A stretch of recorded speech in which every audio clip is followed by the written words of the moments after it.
Chocolate? Don't you see what you're asking me? You're asking me to give up the one constant in my life, the one dependable support system in this damned unpredictable world. You act like this is some small modification like closing the toilet seat. This is the colossal alteration of the very fiber in my being. Why not just take me out and shoot me? That would be humane. That would be merciful. And don't you start talking health food, because in an emotional crunch, carob just don't cut it. Look, you don't understand the rich history chocolate I have. It isn't so much cocoa and sugar, it's spiritual sustenance too. I can tell you stories about pot brownies and hot August nights with melted Hershey's Kisses, but why get into it? Suffice it to say, if you take away my chocolate, I will die, or at least suffer severe TTs. And I guarantee you, it won't be pretty.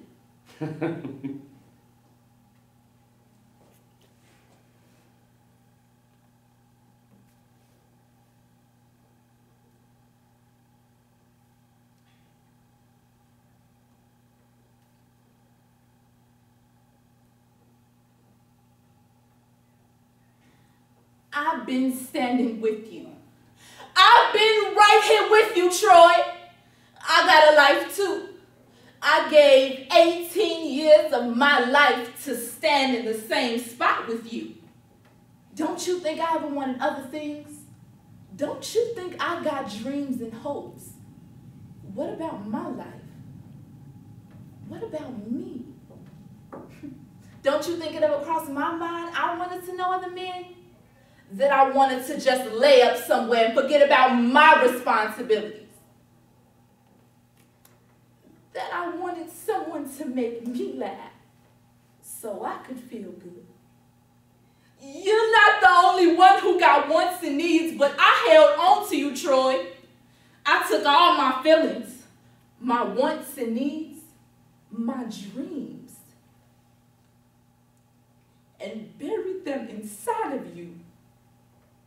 I planted a seed and watched and prayed over it. I planted myself inside of you and waited to bloom. And it didn't take me no 18 years to find out that the soil was hard and rocky and it wasn't never gonna bloom. But I held on to you, Troy. I held you tighter. I owed you everything I had, every part of me I could find to give you.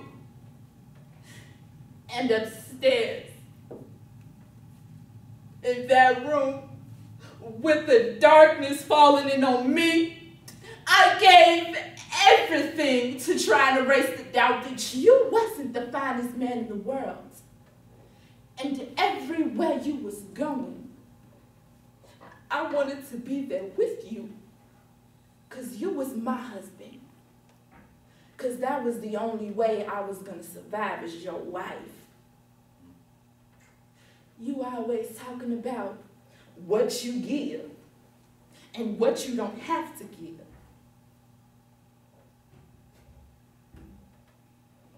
But you take too. You take and don't even know nobody's giving. Thank you, Laura. Thank you. Sit down. Just give me 1 second, guys. So, Laura, why do you want to come to USC? I think UIC has a really good theater department. I also know of students who went to gallery and they love it here. So I just think it would be a cool fit for me. You want to go into acting? Yes, I love theater. Okay. Why? Where do you think that's going to take you? I think it will take me far. I feel if I don't have theater in my life, then something's missing. And when I'm here, I feel at home. You know?